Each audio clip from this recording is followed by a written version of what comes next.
자, 하나님이 우리에게 주신 구원, 우리가 예수님을 믿음으로 구원받았다라고 할 때 그 구원이 구체적으로 어떤 의미를 가지고 있는지를 함께 나누려고 하는 것이지요. 자, 먼저 우리가 알아야 될 것은 구원이라는 이 단어의 뜻이에요. 구원의 뜻은 이거예요. 구출하다, 구해내다. 이게 구원의 기본적인 뜻이에요. 목사님, 그것도 모르는 사람 있어요? 라고 물을지 모르겠지만 의외로 구원이 뭡니까? 라고 물으면 그냥 대답하기를 너무 어려워하지요. 근데 간단하게 구해내고 구출해내는 거예요. 그런데 이 구원이라는 단어가 세상에서도 구원 그러면 구출하다, 구해내다는 의미로 쓰여지지만 이게 성경으로 왔을 때, 성경에서 말하는 구원이 뭐냐라고 했을 때는 기본적인 의미는 맞아요.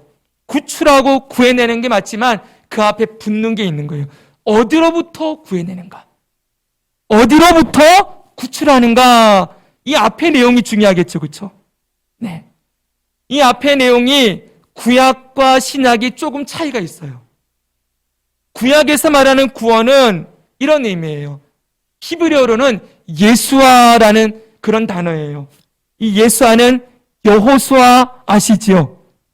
여호수아. 그리고 나중에 예수님 할 때 그 예수예요. 이 여호수아, 예수아라는 말의 뜻은 기본적으로는 제약으로부터의 자유예요. 어떤 얽매이고 있고 짓누르고 있고 아프게 하고 힘들게 하는 데서 구해내는 것, 이게 구약에서 기본적으로 말하는 구원의 개념이에요. 그래서 이거는 구약에서는 실질적이고 현실적인 제약으로부터 구원을 얘기해요. 이방 나라들, 아니면 원수들, 대적들, 아니면 고난, 환난, 가난, 질병, 그리고 자연재해, 이런 것들로부터 실제적으로 하나님이 구출해내다, 구해내다라는 게 구약에서 쓰여진 기본적인 구원의 개념이라는 거예요. 그래서 우리가 쉽게 생각하면 예로 들 수 있는 것이 출애굽. 애굽 땅에서 430년 동안 노예 생활하던 이스라엘을 구원하셨지요? 그때는 어디로부터 구원이에요? 애굽의 노예 생활, 억압으로부터의 구원인 거예요. 원수로부터, 대적들로부터의 구원인 것이지요. 그래서 기본적으로는 그 모든 우리가 이 땅을 살아가면서 경험하게 되는 제약들에게서 구원받는 것, 이것이 바로 구약에서의 구원입니다. 그런데 이것이 이제 저 뒤로 가면은 우리가 지금 선지서부터 말라기까지 봤지요? 근데 이런 제약들이 왜 생겼냐 했더니 전부 죄 때문이라는 거예요. 이스라엘이 출애굽하기 전에 억압받고, 그리고 이방 나라들, 이 땅의 가난들, 이런 모든 것들이 왜 생기나 봤더니 바로 인간의 죄악 때문이다라는 걸 말씀하시면서 이제는 이 죄로부터 구원할 메시아가 와야 된다, 이렇게 결론을 내리고 구약이 끝난다는 거예요. 이거는 말라기까지 봤으니까 더 설명 안 드려도 되겠지요? 그러면서 신약을 딱 넘어갑니다. 그랬더니 신약에서 구원은 이제 죄와 사망으로부터의 구원, 바로 이런 의미가 나오게 되는 거예요. 헬라어로는 소조, 소테리아 이렇게 얘기하는데 바로 죄와 사망에 놓여진, 죄로 말미암아 하나님의 진노를 벗어날 수 없는 그러한 이 땅의 모든 사람들, 이 죄인들을 구출하시고, 뭐로부터 구출해요? 죄로부터 구출하시고, 그 다음에 사망과 죽음으로부터 구해내시고, 바로 그들로 하여금 영원한 생명, 자유를 얻게 하는, 죄와 사망으로부터의 자유를 누리게 하는 그것이 바로 구원이다, 이렇게 얘기한다는 거예요. 그리고 이 구원을 주시는 분이 누구신가 했더니 바로 하나님이 보내신 메시아, 제2위 하나님이신 성자 예수 그리스도, 하나님의 아들 예수님을 통하여서 이 구원이 이루어진다라고 가르치는 게 신약 성경의 구원이라는 겁니다. 그리고 이 구원자가 다시 오실 거지요? 예수님이 이 땅에 오셨다. 2000년 내내 가셨지만 여전히 이 땅은 어때요? 죄와 사망이 가득하지요. 구원받는 사람들도 있지만 죄와 사망에 매여 죽어가는 수많은 영혼들이 있고, 아직 이 땅에는 뭐가 있어요? 전쟁, 가난, 기근, 수많은 자연재해, 그리고 아픔들이 가득해요. 죄와 죽음이 가득한 이 땅에 이제 마지막 예수님이 다시 오셔서 뭐 하는 거예요? 완전히 이 세상을 무너뜨리고 새하늘과 새 땅으로 변화시키셔서 완전한 구원을 이루실 것이다. 이것이 신약성경이 얘기하는 구원인 것입니다. 자, 바로 이렇게 우리가 구원을 정리할 수 있어요. 그러니까 여러분, 신구약 성경을 다 종합해야 돼요. 이제요. 구약 성경에서는 이 땅의 현실적이고 현세적인 죄악으로부터의 구원이고, 신약 성경은 죄와 사망으로부터의 구원이지요. 근데 이 구원은 다 누가 하시는 거예요? 하나님이 하시는 거지요. 아멘.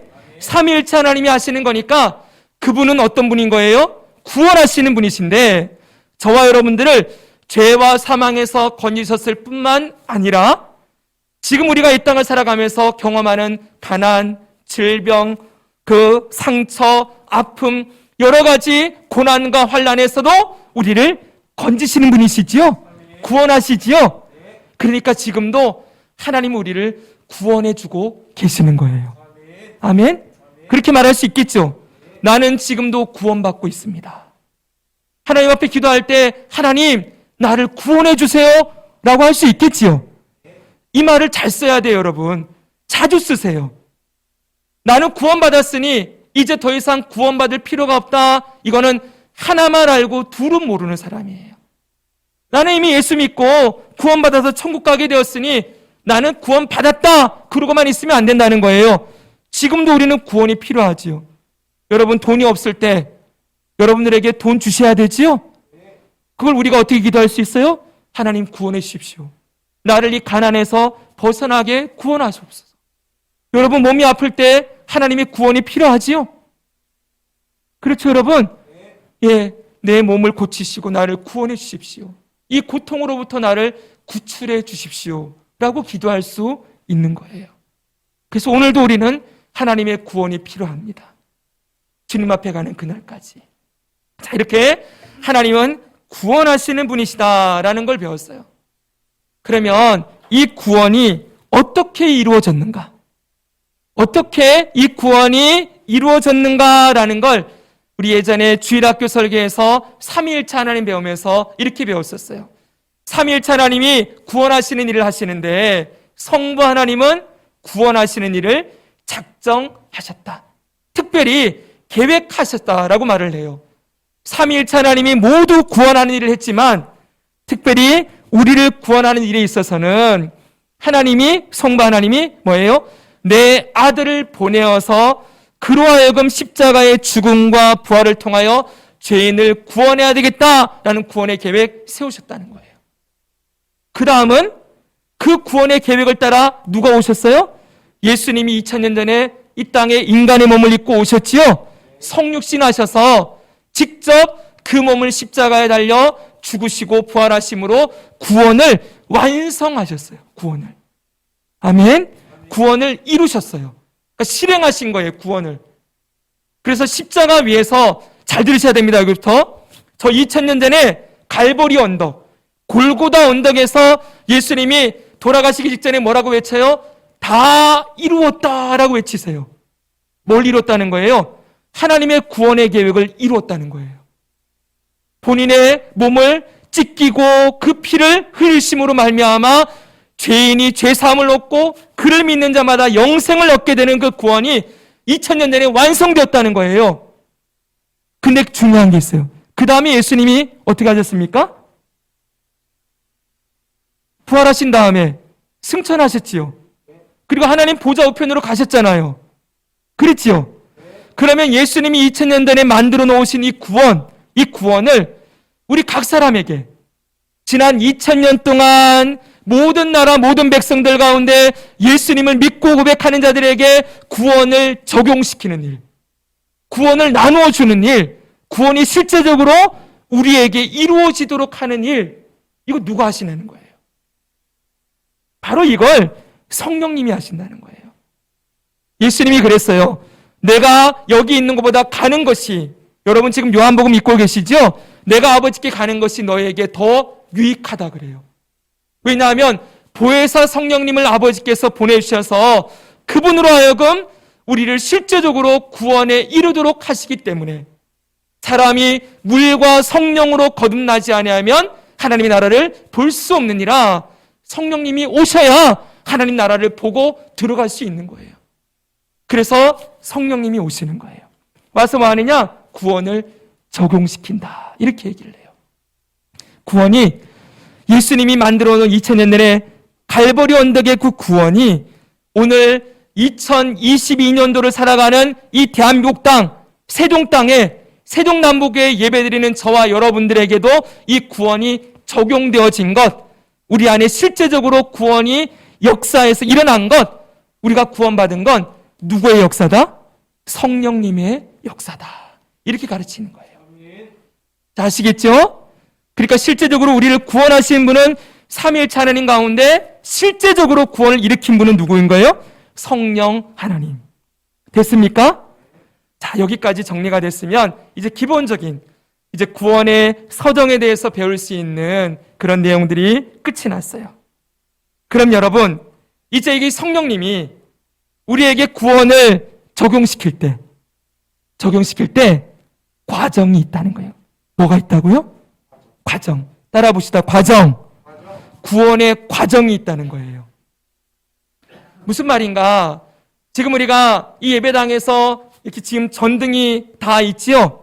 이 전등을 통해서 빛이 나고 있고 우리가 밝게 지금 이 자리에서 예배 드릴 수 있어요. 근데 이 전등이 빛을 내려면 어떻게, 오늘 이 자리, 이 크리스마스 상가 412호까지 전기가 들어오게 된 게 그냥 이 불 켜진 게 아니지요. 이 전기가 어디서부터 만들어졌을까요? 발전소에서 만들어진 전기가 어디를 통과합니까? 변전소, 송악기를 통해서 변전소에 들어왔다가, 변전소에서 쉽게 얘기하면 전봇대로 왔다가, 그 전봇대에서 오늘 여기까지 온 거예요. 그러니까 발전소, 그 다음에 변전소, 송전탑, 그리고 전봇대. 그게 오늘 여기 전등까지 전기가 공급되어서 빛이 나고 있는 거지요. 그것처럼 성령께서 우리 안에 구원의 역사를 일으키실 때, 적용하실 때 구원이 단계적으로 과정을 따라서 구원이 이루어진다, 이렇게 설명할 수 있는 것입니다. 이것을 잘 보여주는 것, 이 구원의 과정이 있다라는 걸 보여주는 말씀이 오늘 우리가 읽은 이 본문이에요.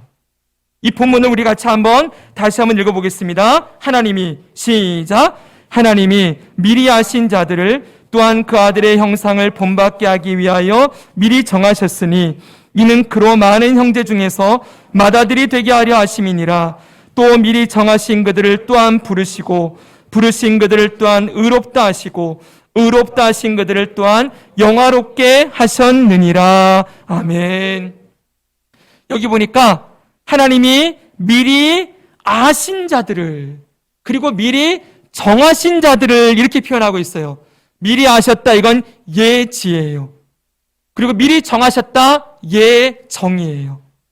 예지와 예정, 이것을 우리는 합해서 하나님의 작정, 이렇게 부르는 거예요. 우리가 계속 배우고 있죠? 예지와 예정을 합해서 하나님의 작정이다, 계획이 있었다는 거예요. 무슨 계획? 우리를 구원할 구원의 계획, 그걸 미리 아시고 미리 정해두셨다, 이렇게 말씀하고 있어요. 그리고 그 다음에 30절을 보니까 미리 정하신 그들을 또한 뭐 하셨대요? 부르셨다. 따라합시다. 부르셨다. 그 다음 뭐예요? 의롭다 하셨대요. 부르신 그들을 의롭다 하시고, 그 다음에 또 의롭게 하신 그들을 영화롭게 하셨다, 이렇게 말씀하고 있다는 거예요. 자, 보십시오. 하나님의 작정이 있고, 그 다음 부르시고, 의롭다 하시고, 영화롭게 하셨다. 뭐가 있어요? 구원의 과정이 보이죠? 그냥 구원이 아니고 그 구원 안에 이런 과정들이 있다는 거예요. 하나님의 작정으로부터 영화롭게 하는 것까지. 이 구원의 과정을 좀 더 세분화시켜서 보여주는 것이 바로 이 도표입니다. 이것은 여러분 제목이 뭐라 되어 있습니까? 구원의 서정이라고 되어 있죠? 한번 따라할까요? 구원의 서정. 네, 서정이라는 건 구원의 과정, 단계 이렇게 표현할 수 있어요. 우리가 주의해야 될 것은 여러분 이게 구원의 단계라고 하니까 1번 마치면 2번 올라가고 뭐 이런 게 아니고 그리고 시간 순도 아니고 이건 그냥 논리적인 순서일 뿐이에요. 구원이 이루어지는데 하나님의 부르심으로부터 영화까지 어떠한 과정으로 이루어지는지를 논리적인 순서로 설명해 놓은 것이 바로 구원의 서정입니다. 여기 보니까 우리가 구원받았다라고 할 때 이런 단계들이 있어요. 소명, 하나님의 부르심, 그리고 중생, 회심, 믿음, 칭의, 양자됨, 성화, 견인, 영화. 이렇게 9가지 과정으로 구원이 이루어진다라는 것을 보여주지요.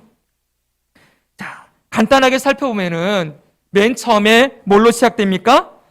소명. 소명은 하나님의 부르심 이거예요. 아까 전에 로마서 8장 30절에 부르셨다 그랬지요? 부르심으로부터 구원이 시작되는 거예요. 시작되어서 그 다음에 뭐합니까? 부르신 자들에게 중생이 일어납니다. 이 중생은 거듭남이지요. 우리 확신만에서 배웠어요. 중생이 일어나고 이것은 성령께서 그 안에 죄로 인해 죽었던 자에게 생명의 역사를 일으키는 일, 이 중생이 일어나고 그 중생이 일어난 자는 회심에 이르게 돼요. 회심은 내가 죄인임을 깨닫고 예수 그리스도의 십자가만이 나를 구원하시는 구원의 기름을 고백하며 엎드리는 거예요. 회심이 일어나고 그 다음에 믿음, 바로 예수님이 나의 구주이시오 살아계신 하나님의 아들이심을 고백하며 그 아들을 보내신 성부 하나님과 성령 하나님에 대한 믿음이 일어나게 되는 거지요. 그 믿음이 일어난 자가 어떻게 됩니까? 그 순간에 의롭다 하심을 받아요. 죄가 모두 씻겨지고 거룩하게 되어지고 그리고 깨끗한 의인으로 칭함받게 되는 일이 일어나고 동시에 그가 하나님의 자녀라 일컬음을 받게 되는 거예요. 영접하는 자, 곧 그 이름을 믿는 자들에게는 하나님의 자녀가 되는 권세를 주셨으니 그랬죠? 바로 하나님의 자녀가 되는 일이 일어나게 된다. 그런데 여기까지 6단계를 우리가 구원받았다 그러는 거예요. 따라해봅시다. 구원받았다. 우리가 예수님을 영접하고 구주로 고백할 때 우리는 모르지만 이 6단계가 확 지나가고 있는 거예요. 부르셔서 우리를 하나님의 자녀로 삼는 이 과기정들이 성령 하나님 통하여서 탁 일어나게 되는 거지요. 그래서 구원받았다. 구원의 과거 시점이라고 얘기를 해요. 지금 우리가 여기 앉아 있는 건 구원받은 자들이지요. 여러분은 다 느끼지 못하고 다 체감하지 못했을지라도 이런 일들이라는 거예요. 하나님이 불러주시고 중생, 회심, 그리고 뭡니까? 믿음, 그리고 양자됨 이런 일들이 우리 안에 일어나게 된 거지요. 그런데 구원받은 것으로 끝나지 않아요. 그 다음에 구원이 계속 이루어지고 있어요. 그 다음에 뭡니까? 성화와 견인이에요. 계속 우리 안에 성령님이 역사하셔서 우리를 하나님의 자녀로 살아가도록 이끌어주시는 것, 거룩한 변화를 이끌어주시는 것, 이것도 구원이지요. 맞죠, 여러분? 우리 지금 죄에 넘어집니까? 안 넘어집니까? 넘어지지요. 그러면 하나님이 우리를 구원해 주셔야 되죠. 죄로부터 건져주셔야 돼요. 악한 생각 들어옵니까? 안 들어옵니까? 들어오지요. 사단의 공격이 있어요? 없어요? 있어요. 그때마다 성령께서 우리를 구원해 주셔야 되겠지요. 우리를 구원하셔서 죄를 이기고 사단을 이기고 말씀대로 살아갈 수 있도록 구원해 주시는 일, 성화. 그 다음에가 중요해요. 견인이에요. 이 견인은 쉽게 얘기하면은 여러분 견인차 생각하시면 돼요. 이 견인차로 다 설명할 수 없다라고 학자들은 얘기하긴 하지만 그냥 쉽게 견인차 생각하면 돼요. 여러분 차가 고장나면 견인차 불러다가 끌고 가는데 여러분들 보고 꼭 어디 앉으라고 합니까? 기사들이? 당신 차 운전석에 앉으세요라고 얘기하죠. 그렇죠? 우리가 운전석에 앉아 있어요. 그런데 이 차는 내 조종이 아니라 견인 차에 따라 목적지로 가게 되어 있죠. 그것처럼 바로 구원을 끝까지 견인하신다. 우리가 영화에 이르기까지 모든 구원의 과정을 실패함이 없이 인도해 가신다라는 걸 견인 이렇게 표현하는 거예요. 그런데 여기서 중요한 게 있습니다. 이 견인 교리는 장로교 신학에만 있는 독특한 부분이에요. 개혁주의라고 또 얘기를 해요. 저기 감리교나 성결교나 일부 침례교는 이 견인을 인정하지 않아요. 그러니까 성화까지 얘기하고 그 다음에는 우리의 노력을 자꾸 얘기를 해요. 그래도 네가 열심히 해야지. 네가 열심히 그 성화를 이루어가고 구원이 이루도록 열심히 해야지라는 인간의 노력을 강조하는 부분이 있어요. 그러나 장로교는 특별히 우리 장로교 신학의 아주 중요한 인물인 칼빈은 이 견인을 너무나 중요하게 여겼어요. 왜냐하면 구원을 우리가 아무리 성화하고 싶어도 우리 힘으로 됩니까 안 됩니까? 잘 안 되지요. 죄를 이기는 게 우리 힘으로 돼요 안 돼요? 안 되지요. 주님이 해주셔야 된다는 거예요. 그래서 이 견인, 이것이 주님이 우리를 구원하시는 구원의 과정을 끝까지 실패함 없이 이끌어간다라고 생각하면서 이 견인이 너무나도 중요한 부분이라고 가르쳤어요. 저는 여기에 전적으로 동의해요. 제가 장로교 목사례가 아니라 여러분들이 장로교 교인들이 아니라 정말 주님의 견인이 없이는 우리가 이 자리에서 예배할 수 없을 거예요. 제가 여러분들에게 설교할 수도 없을 거예요. 주님이 우리를 끌어가고 계시기 때문에, 우리를 구원으로 인도하시고 계시기 때문에 우리가 여기 있는 것이지요. 그리고 마지막에 그래서 이 성화 견인을 현재 이루어가고 있는 구원 이렇게 얘기해요. 지금 받고 있는 구원인 거예요. 그리고 마지막 영화, 이것은 마지막에 이루어질 구원이에요. 우리가 죽을 때, 예수님 다시 오실 때 영화롭게 변화되어지는 것이지요. 이 영화에 대해서는 다음 주에 하나님의 나라 제2강에서 이 영화 때 우리의 부활 그리고 예수님의 다시 오심, 이게 영화에 다 들어있거든요. 이 부분을 함께 자세하게 여러분과 함께 나누게 될 것입니다. 자, 아무튼 여러분, 이 구원의 서정 9가지 단계는 이게 절대적이다라고 말할 수 없어요. 어떻게 보면 신학자들이, 장로교 신학자들이 이렇게 정리해 놓은 과정일 뿐이에요. 어떤 교단에서는 저기 중생과 회심을 묶어서 설명하기도 해요. 그리고 견인도 뺀다고도 얘기했지요.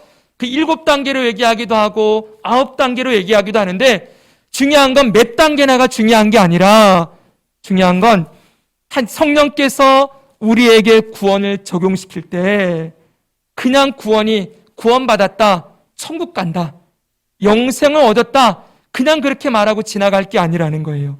구원 안에 이런 의미들이 들어있다는 거예요. 이걸 우리가 알고 있는 것, 우리를 구원한다고 했을 때 우리를 중생했다, 구원한다고 했을 때 우리를 하나님의 자녀가 되게 하셨다, 이런 의미들이 하나하나 다 들어있기 때문에 여러분, 이걸 아는 건 우리의 구원이 얼마나 아름다운 것인지, 우리의 구원이 얼마나 영광스러운 것인지, 내가 구원받은 것이 그냥 죽어서 천국 간다 이 정도가 아니라 얼마나 그 안에 많은 일들이 일어나 있는지, 하나님이 우리에게 주신 구원의 선물이 얼마나 다양하고 얼마나 세심하고 얼마나 치밀하고 얼마나 완벽한지를 보여주는 게 이 구원의 서정인 거예요. 그래서 이 부분을 배우면 내가 구원받았다는 것이 얼마나 하나님의 그 치밀한 계획과 일하심을 따라 이루어졌는지를 보게 되면서 우리의 구원을 더 기쁨으로 감사하고, 내가 받은 구원의 아름다움, 영광스러움을 하나님 앞에 감사함으로 찬양하며 영광을 돌리게 되는 일들이 일어나게 될 것이라고 믿습니다. 그래서 이 구원의 서정을 여러분과 함께 나누려고 하는 거예요. 자, 그러면 오늘은 이 9가지 중에서 첫 번째 단계인 하나님의 부르심, 소명이라고 하는 것에 대해서만 살펴보고 마치려고 합니다.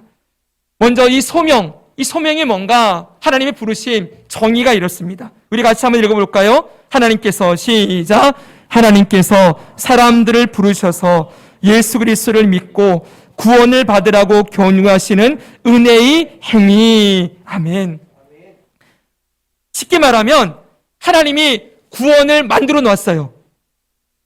구원을 만들어 놓고 이렇게 얘기하는 거예요.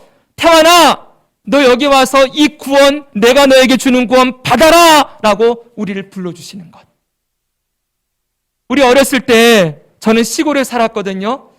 친구들이랑 신나게 놀다가 노을이 오옳오옳 해가 떨어지고 그러면은 엄마가 동네에 떠나가도록 부르지요. 태환아, 와서 밥 먹어라! 부르잖아요. 그렇죠? 똑같은 거예요.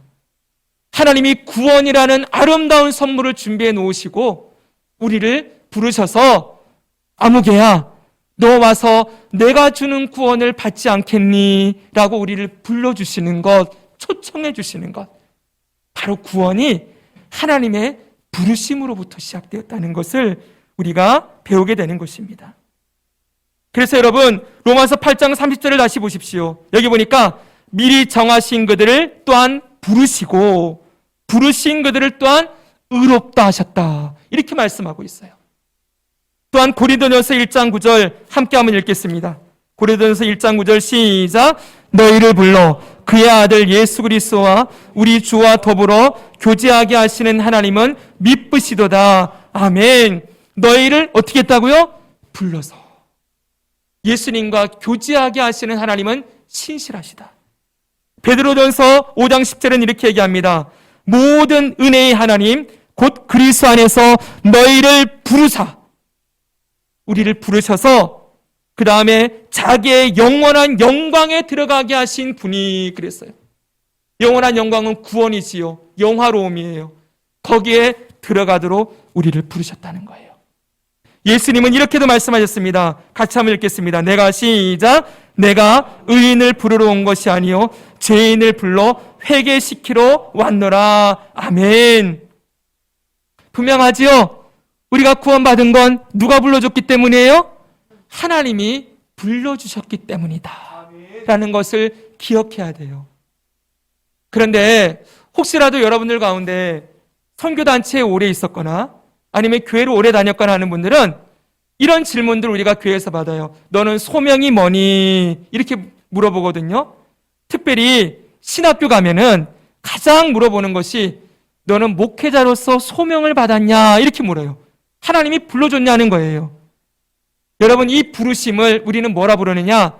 사역으로의 부르심이라고 얘기를 해요. 그러니까 여러분들을 여러분의 일터로 부르신 하나님, 여러분을 교회의 집사님으로 직분자로 불러주신 하나님, 이럴 때도 부르셨다라는 표현을 쓰거든요. 소명이라고 얘기를 해요. 근데 여러분, 그렇게 생각하면 소명은 특별한 사람만 부르심을 받은 거라고 생각을 해요. 근데 그 소명과 다른 거예요. 이 하나님의 부르심은 구원으로의 부르심이에요. 따라합시다. 구원으로의 부르심. 네, 저는 목회자로서 분명히 하나님 불러주셨습니다. 소명받은 자예요.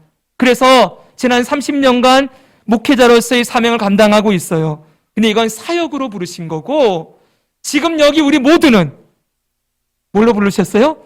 구원으로 불러주셨다는 거예요. 하나님이 구원으로 우리를 초청하셨다. 그런데 여러분, 여기서 생각해 봅시다. 저와 여러분을 하나님이 구원으로 불러주셨다라는 것이 여러분에게 어떤 의미로 다가옵니까? 생각해 보자고요. 하나님이 우리를 구원으로 불러주실 만한 자격이 우리에게 있습니까? 우리가 하나님의 구원의 부르심, 구원으로의 초청을 받을 만한 공로가 있을까요? 다시 말하면 우리가 하나님 앞에 어떤 이쁜 짓을 많이 해가지고 너는 구원받아도 될 만하다. 내가 내 아들 예수를 통하여서 이루어놓은 구원을 너에게 선물로 주고 싶은데 너는 이 선물을 받을 자격이 충분하구나 라고 해서 부르신 사람 여기 있습니까? 없지요? 정말 인정하십니까? 네. 여러분, 우리 중에 누구 하나라도 하나님이 불러주실 만한 자격이 있어서 부름받은 자가 없다는 거예요. 사실 하나님은 우리를 불러주실 게 아니라 구원으로 불러주실 게 아니라 뭘로 불러야 돼요? 심판으로 불러야지요. 재판정에서 누구 피고인, 누구 이렇게 하면서 우리의 이름을 부를 때 그게 바로 심판으로의 부르심을 하나님이 우리를 불러야 되는데 하나님이 우리를 심판정에 부르지 않으시고 구원으로 우리를 부르셨다. 놀라운 일 아닙니까, 여러분? 사랑하는 여러분, 그래서 이 구원은 바로 하나님의 은혜인 거예요. 은혜. 이 부르심은 우리 안을 들여다보면 절대로 하나님의 부름을 받을 만한 그 예수님의 이루어 놓으신 십자가 그 부활의 영광으로 우리를 불러줄 만한 그런 자격이나 공로나 선한 것이나 이쁜 짓이나 행한 것이 없는데 하나님이 무조건적인 은혜로 우리를 불러주셔서 오늘 이 자리에 있는 것이지요. 저는 50평생 살아오면서 요즘 한 10여 년의 기간이 이런 기간이었던 것 같아요. 더 하나님의 구원의 은혜를 풍성히 누리는 시간인데 은혜를 더 알아가면 알아갈수록 자꾸 생각나는 게 있어요. 과거의 죄들이에요. 제가 잊어버렸다라고 생각하는 건데 툭툭 이렇게 머리에 떠오를 때가 있어요. 머리에 정말 부끄럽고 정말 감추고 싶고 정말 몸살이 쳐지는 그런 죄들이 이렇게 머리에 툭 떠올라요. 내가 했던 행동들, 제가 했던 행동들, 생각들 그런 것이 떠오르면 몸살이 쳐져요. 그러면서 그 순간 하는 게 있어요. 하나님, 제가 그때 그랬었네요. 하나님, 제가 그때 그런 모습이었네요. 너무 부끄럽습니다, 하나님. 제가 이런 사람이었군요. 하나님, 용서해 주십시오. 라고 하면서 주님 앞에 회개할 때가 참 많이 있어요. 돌아보면 여러분 우리 삶에 우리가 잊어버리고 지나갔지만 지금 오늘 이 자리까지 있기까지 제가 여러분들을 다 평가하고 판단할 수 없지만 주님의 불꽃 같은 눈 아래서 우리의 인생을 돌아본다면 우리의 일생에 모두 적혀있는 행위책에 기록된 대로 우리가 심판을 받는다면 하나님의 부르심을 받을 만한 자가 여기 누가 있겠습니까? 그런데 하나님은 우리의 행함대로 우리를 부르지 않으시고 은혜로 불러주셨다는 거예요. 그래서 설교 준비하다가 찬양이 하나 생각났어요. 하나님의 은혜라는 찬송이에요.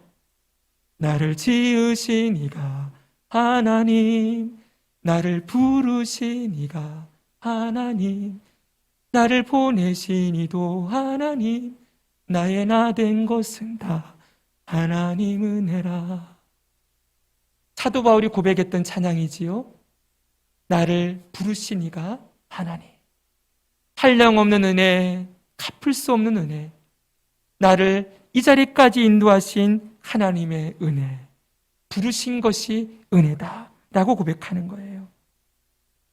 그래서 사도 바울은 이렇게 말씀하고 있어요. 디모데후서 1장 9절에 이렇게 말씀합니다. 같이 읽겠습니다. 시작. 하나님이 읽습니다. 시작. 그 다음에 있습니다. 하나님이 없습니까? 디모데후서 안 넣었나 봅니다. 제가 읽어드립니다. 하나님이 우리를 구원하사 거룩하신 소명으로 부르심은, 뭘로 불러요? 거룩하신 소명으로 부르심은 우리의 행위대로 하심이 아니요 오직 자기의 뜻과 영원 전부터 그리스도 예수 안에서 우리에게 주신 은혜대로 하심이라. 아멘. 하나님의 부르심은 우리의 행위가 아니라 하나님의 은혜의 행위다. 그래서 소명의 정의에서 뭐라고 되어 있어요? 우리를 초청하시는 하나님의 은혜의 행위, 이렇게 정의를 내리게 되는 거예요. 그러면 하나 더 살펴볼 것은 하나님이 우리를 부르시는 게 은혜로의 부르심인데 이 부르심은 크게 두 가지로 나누어져요. 보여주십시오. 자, 넘겨주시면 외적 소명과 내적 소명으로 나누어지는데 외적 소명이 뭐냐? 밑에 읽죠? 같이 한번 읽어볼까요? 시작. 전도를 통한 부르심. 하나님 우리를 부를 때 전도를 통해서 불러준다는 거예요. 먼저는. 자, 여러분들이 지금 이 자리에 있는 게 그냥 나오신 분들도 있을지 모르겠지만 누군가의 이끌림을 따라, 누군가의 전도를 따라 분명히 전도 받으셔서 오늘 이 자리에 있는 거겠지요? 누군가가 이끌어주신 분이 있어요. 여러분의 부모님들이든 아니면 여러분의 친구들이든 누구든지 간에 바로 여러분 전도를 통하여 불러주신 것, 그분을 통해서 나를 교회로 인도해 주신 건 그게 누구의 부르심이다? 하나님이 그분을 통해 우리를 불러주셨다는 거예요. 그걸 외적 부르심, 외적 소명 이렇게 얘기를 해요. 그런데 여기서 중요한 게 하나 있어요. 이 부르심은 반드시 안에 복음이 담겨져 있어야 돼요. 우리가 그냥 교회 한번 나오세요, 그냥 한번 예수님 믿으세요 라고 말한 것은 사실 이 외적 소명이라고 말하기에는 부족함이 있어요. 왜냐하면 이 부르심은 복음을 들려줌으로, 복음이 뭐예요? 예수 그리스도의 죽으심과 부활, 나의 죄인됨, 내 스스로 죄를 해결할 수 없음, 예수님의 십자가로만 구원받을 수 있다는 그 복음의 내용이 들려졌을 때를 말하고 있는 것이기 때문에 그래요. 그러니까 여러분들이 누군가를 통해서 교회 나오세요라고 교회 나왔지만은 그렇게 나와서 목사님이나 누굴 통하여서 확신반이든 뭐든 아니면 여러분 달의 예화든 복음에 대해서 들려졌을 때 그때 비로소 하나님의 부르심이 시작되는 거라고요. 그전에는 하나님의 작정이 있어요. 하나님이 우리를 구원해야 되겠다는 작정이 있고, 여러분 이 작정은 나중에 예정과 관련되어 있기 때문에 이 예정은, 잘 들으세요, 누구를 그럼 불러주셨냐, 누구는 안 부르셨느냐, 이 문제가 나오겠죠. 이 예정이라는 건 이 구원의 사정이 끝난 다음에 따로 말할 거예요. 너무 깊은 내용이라서. 그걸 다 떠나서 하나님이 우리를 부르실 때 전도로 부르시는데, 그 전도에 부르시면은 복음의 내용이 들려졌을 때라는 의미가 담겨져 있는 것이지요. 이렇게 볼 때 여러분, 우리가 외적 소명을 전하는 전도자로 저와 여러분을 부르셨다는 것 우리가 꼭 기억해야 될 거예요. 그냥 교회 한번 나오세요, 그냥 예수 한번 믿으세요, 이 정도만이 아니라 여러분 기회가 되는 대로 뭘 해야 되는 거예요?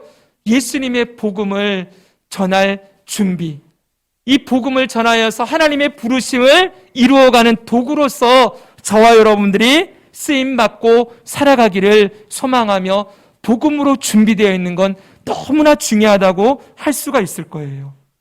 바로 이런 외적인 부르심, 그 부르심을 따라 우리가 오늘 이 자리까지 있게 된 것이죠. 누군가가 우리에게 복음을 들려주었어요. 하나님의 말씀, 예수님의 십자가를 가르쳐 주어서 우리가 그 들은 말씀을 통하여 이제 뭐가 이루어지게 되느냐? 바로 내적 소명이 이루어진다는 거예요. 따라합시다. 내적 소명. 네, 내적인 부르심. 이건 뭐예요? 밑에 읽어주세요. 시작. 성령님을 통한 부르심이에요. 이 복음이 들려졌을 때 우리 안에 계신 성령님이 우리 안에 들어오셔서 우리로 하여금 이 마음을 변화시켜서 그 들려진 복음에 반응하도록 만드는 일, 반응하게 하시는 것, 그것이 바로 내적 소명이다, 이렇게 말하는 겁니다. 그래서 여러분, 이 내적 소명은 밑에 보니까 유효한 부르심 그랬지요? 유효하다, 무슨 말이에요? 절대로 실패함이 없다는 거예요. 성령께서 한번 그 사람을 불러주시긴 일이 시작하기 시작하면 절대로 이 사람은 구원에서 제외되는 일이 없기 때문에 이 성령의 부르심, 내적 부르심이 바로 끝에 영화까지 반드시 이르게 되기 때문에 절대로 실패함이 없이 이루어진다는 의미에서 유효한 부르심, 이렇게 얘기를 해요. 자, 이 말씀을 보면은 더욱 쉽게 이해가 됩니다. 내적 부르심이. 같이 한번 읽어볼까요? 사도행전 16장 14절 시작. 두아디라시에 있는 자색옥감 장사로서 하나님을 섬기는 루디아라는 한 여자가 말을 듣고 있을 때 주께서 그 마음을 열어 바울의 말을 따르게 하신지라. 아멘. 사도 바울이 두아디라라는 성에 가서 말씀을 전하고 있어요. 복음을. 그때 그 자리에 루디아라고 하는 자색 옷감 장사치가 그 자리에 참여하는 거예요. 근데 그 바울이 전한 복음의 말씀을 들을 때 어떤 일이 일어나요? 성령께서 그 마음을 열어주시는, 주께서 그 마음을 열어서 들려진 복음에 반응하게 하시는 일이 일어났다라고 말씀하고 있어요. 바로 이것이 내적 부르심의 증거예요. 오늘 우리가 그냥 교회 다니게 된 것 같지만, 그냥 예수님 믿은 것 같지만 아니라는 거예요. 누군가의 입을 통하여서 복음이 들려졌고 여러분의 귀에 그 복음이 들려졌을 때 성령께서 어느 순간 여러분의 마음을 확 열어주셔서 그 복음에 동의하고 반응하는 일이 일어나도록 하셨다는 거예요. 바로 이 외적 부르심과 내적 부르심, 편의상 두 개로 구분해 놓았지만 하나로 통합하면 하나님이 부르셨다. 이렇게 고백하게 되는 것이지요. 중요한 건 여러분, 이 내적 부르심이 일어난 사람은 다시 말씀드리지만 아까 말씀드렸던 중생, 회심, 믿음, 칭의, 그리고 양자됨, 성화, 견인, 영화에 이르기까지 모든 구원의 과정을 실패함이 없이 통과하게 될 거예요.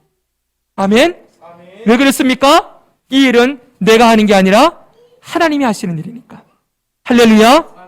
너무너무 중요해요. 오늘날 여러분, 이 한국교회 안에 아주 잘못된 신학들이 자꾸 들어와요. 여러분, 이중칭의라는 얘기 들어보셨습니까? 예수님 믿는 순간 우리가 거룩하다 칭함을 받아요. 근데 나중에 천국 가서, 천국 가기 전에 심판대 앞에서 다시 칭의를 받아야 된다는 거예요. 다시 의롭다함을 받아야만 들어갈 수 있다, 천국에. 그러니까 여러분, 우리가 처음에 받은 칭의로는 구원에 이룰 수가 없는 거예요. 심판대 앞에서 다시 우리의 행위로 칭의를 받아야 된다라고 말하면 우리 중에 누가 이 두 번째 칭의를 통과할 수 있을까요? 없겠지요. 자꾸 인간의 행위를 이 주님이 이루어 놓으신 구원에다가 끼워 넣으려고 하는 거예요. 제가 얼마 전에 이단 신천지 강사를 만났어요. 한 3시간 정도 그분과 말씀을 나눴어요. 근데 여러분 결국 뭔지 알아요? 거기는 나중에 한번 얘기해 드릴게요. 요한계시록의 말씀을 배우고 듣고 배워서 지켜야만 천국에 들어갈 수 있다, 이거예요. 그 요한계시록의 말씀을 배워주는 사람이 누구냐? 약속의 목자라고 하는 이만희라는 거예요. 이만희를 통해서 요한계시록의 말씀을 배우고 그 말씀을 듣고 지켜야 구원받는다. 그래서 제가 그랬어요. 그거 행위구원이다. 언제 여러분 말씀을 듣고 지켜야 구원받습니까? 그렇다면 여러분 우리 중에 누가 구원을 받을 수 있을까요? 구약의 613개 율법을 우리 다 지켰습니까? 성경 말씀 다 지키고 있나요? 근데 이 말씀을 듣고 배우고 다 지켜야 구원받는데요. 잘못됐죠, 여러분. 우리는 말씀을 듣고 지켜서 구원받는 게 아니라 나는 지킬 수 없지만, 나는 이 죄를 씻을 수 없지만 예수님의 십자가의 보혈의 공로로 그 부활의 생명으로 값없이 은혜로 구원받았음을 믿는 자들인 거예요. 누구든지 예수님 믿음으로 구원받는다고 했지 예수님 말씀 지켜야 구원받는다 말하지 않았어요. 그래서 구원은 은혜인 거지요. 사랑하는 여러분, 조금만 잘못 생각하면은 우리가 얼마든지 다른 이야기에 다른 복음에 넘어질 수 있어요. 사랑하는 여러분, 하나님이 우리를 불러주신 부르심은 우리의 행위에 근거한 것이 아니라 오직 은혜로 부르셨고 그 부르심이 끝까지 이루어져서 영화에까지 저 하나님 나라에 이를 때까지 구원이 실패함이 없이 이루어지게 될 거예요. 그 과정에서 그러면 말씀 안 지켜도 된다 이런 얘기 아닙니다. 구원받은 자면 하나님의 백성으로 말씀을 지키며 살아가려고 몸부림쳐야죠. 죄와 싸워야지요. 세상을 사랑하지 않고 믿음을 지키려고 싸우는 건 필요하지만 그건 여러분 그게 우리의 구원의 조건이 아니라는 것을 늘 기억하고 있어야 돼요. 그럼 여러분 마지막으로 여기서 우리에게 질문이 생겨요. 아까 전에 누구는 부르고 누구는 안 부르셨는가? 이건 나중에 예정에 대해서 말씀드렸다고 했고요. 그 다음에는 여러분 그러면 성령님이 나를 부르신 때가 언제인가? 우리 안에 내적인 소명을 불러일으킨 때가 언제인가? 이거 우리 알 수 있나요? 없나요? 아주 지금 중요한 문제를 건드리고 있어요. 여러분들 중에 나는 언제 성령님이 내 안에 내적 부르심을 일으켜서 나는 구원을 받게 되었다, 받았다. 그게 몇 월, 며칠, 몇 시다. 이렇게 아는 사람 있습니까? 아는 사람 있을 수도 있어요. 대표적인 사람이 사도 바울이요. 사도 바울은 다메섹으로 가는 중간에 부활하신 예수님 만났지요. 만나서 분명하게 나를 구원하신 분이 예수님이다 라는 걸 확인하고 증거할 수 있게 되었지요. 그렇죠. 이 땅에도 그런 케이스들이 있을 수 있어요. 그러나 대부분의 경우들은 당신 언제 구원받았습니까? 이렇게 물으면 대답할 게 없지요. 그런데 구원파라는 이단이 자꾸 이걸 파고들어요. 당신 구원받았습니까? 저 구원받았는데요. 근데 언제 구원받았어요? 몇 월, 며칠, 몇 시까지 되십시오. 이렇게 얘기하는 거예요. 그거 못 되잖아요. 그러면 당신 구원 못 받았네요. 어떻게 구원받은 나를 모를 수가 있어요? 그래서 우리 교회에 와서 구원에 대해서 다시 배우고 당신 구원 받으십시오. 그러면서 구원파 교회를 데려가는 거예요. 사랑하는 여러분, 우리 안에 이 성령님께서 내적인 부르심을 언제 일으켰는가? 특별히 모태신앙들은 대답하라 그러면 대답 못해요. 그렇지 여러분? 그렇다고 부르심이 없는 게 아니지요. 잘 들어보십시오. 어느 순간 우리가 엄마 뱃속에서부터 복음을 들어요. 교회 다니면서. 그리고 어린아이 때 주일학교, 그리고 중등부, 고등부, 청년부 다 지나가서 작년에 이르기까지 계속 복음의 말씀이 우리에게 들려질 때 어느 순간 우리 안에 성령님이 찾아오셔서 그 들려진 복음의 말씀이 터지도록 우리에게 믿어지고 고백되어지고 거기에 반응하는 일들이 성령님이 우리 안에 일으키신다는 거예요. 바로 그렇게 내적 소명이 일어난 자들이 오늘 이 자리에서 하나님께 예배하고 있는 것이지요. 그러므로 내적 소명, 이게 언제 일어났는가? 내가 구원을 언제 받았는가? 이건 여러분 고민할 필요 없어요. 중요한 게 아니에요. 우리가 깨닫지 못했던, 다 느끼지 못했던 간에 분명한 건 오늘 내가 이 자리에서 예배하고 주님 앞에 찬양하고 할 수 있는 것은 분명한 내적 부르심, 성령의 부르심이 있었기 때문이라는 걸 우리가 고백하면 되는 것입니다. 그래서 여러분, 그러나 하나 중요한 건 그럼 정말 내적 부르심이 일어났는가? 그것도 증명해 봐야 되겠지요. 그렇죠, 여러분. 이걸 구원의 확신이라고 얘기를 해요. 이건 앞으로 우리가 배울 중생, 회심, 양자됨 이런 과정들을 보면서 이게 오늘 내 안에 일어나고 있는가, 일어났는가라는 걸 점검해 보셔야 되는 거예요. 그냥 교회만 다닌다 이게 아니고 정말 내 안에 중생이 일어났는가, 계속 배울 거예요. 이제 앞으로 회심이 일어났는가, 내 안에 정말 믿음이 있는가라는 것을 계속 점검해 보고 그 열매들을 보면서 내 안에 내적 소명이 일어났음을 확인하게 되는 것, 이것도 너무 중요하다고 할 수 있어요. 오늘 말씀은 여기서 정리하겠습니다. 오늘 우리가 기억해야 될 것은 저와 여러분 모두가 하나님이 불러주신 사람들이라는 거예요. 아멘? 믿으십니까? 아멘. 여러분, 이 부르심은 우리의 조건이나 자격이 아닌 하나님의 은혜의 행위예요. 하나님은 우리에게 불러주실 때 어떤 조건도 걸지 않았어요. 너 이거 통과하면, 율법 613개 중에 500개까지 지키면 불러주고 500개 아래는 안 부른다, 이런 조건 내걸지 않았다는 거예요. 우리를 은혜로 우리를 불러주셔서 여기 있는 것입니다. 또 하나는 꼭 기억해야 될 것, 한 번 부르신 사람은 절대로 놓치지 않으신다는 것을 기억하십시오. 오늘 로마서 8장 29절 30절을 다시 보십시오. 하나님이 미리 아신 자들을 그 아들의 형상을 본받게 하기 위하여 미리 정하셨으니 이는 그로 많은 형제 중에서 맏아들이 되게 하려 하심이라. 미리 정하신 그들을 또한 부르시고 부르신 그들을 또한 의롭다 하시고, 그 다음에 읽겠습니다. 시작. 의롭다 하신 그들을 또한 영화롭게 하셨느니라. 아멘. 영화롭게 뭐 했다고요? 하셨다. 하실 것이다가 아니에요. 과거형이 아니라, 미래형이 아니라 과거형이지요. 미리 부르신 자들은 이미 영화롭게 하신다고 선언해 놓고 있는 거예요. 그러므로 구원이 정때로 중간에 취소되거나 우리가 받은 구원이 중간에 우리의 행위에 따라서 없어지거나 천국으로 갔다가 지옥 가는 일은 없어지는 거예요. 천주교에서 얘기하는 것처럼 원래 천국 가야 되는데 죄를 지어가지고 연옥에 가는, 지옥은 보낼 수 없으니까 연옥에 보내는 일도 없는 거예요, 여러분. 그런 게 아니라 부르신 자들은 반드시 영화롭게 하신다. 이 구원이 주님의 주권 아래에서 완성되어짐을 분명하게 말씀해 주고 있습니다. 그래서 우리 이 말씀 읽고 마칩니다. 빌립보서 1장 6절입니다. 너희 안에서 시작. 너희 안에서 착한 일을 시작하신 이가 그리스도 예수의 날까지 이루실 줄을 우리는 확신하노라. 아멘. 이 착한 일이 구원이에요. 하나님이 우리의 삶에 주신 이 구원을 예수 그리스도의 날까지 반드시 이루실 것이다. 그걸 확신하는 것, 이걸 믿는 게, 따라합시다. 구원의 확신.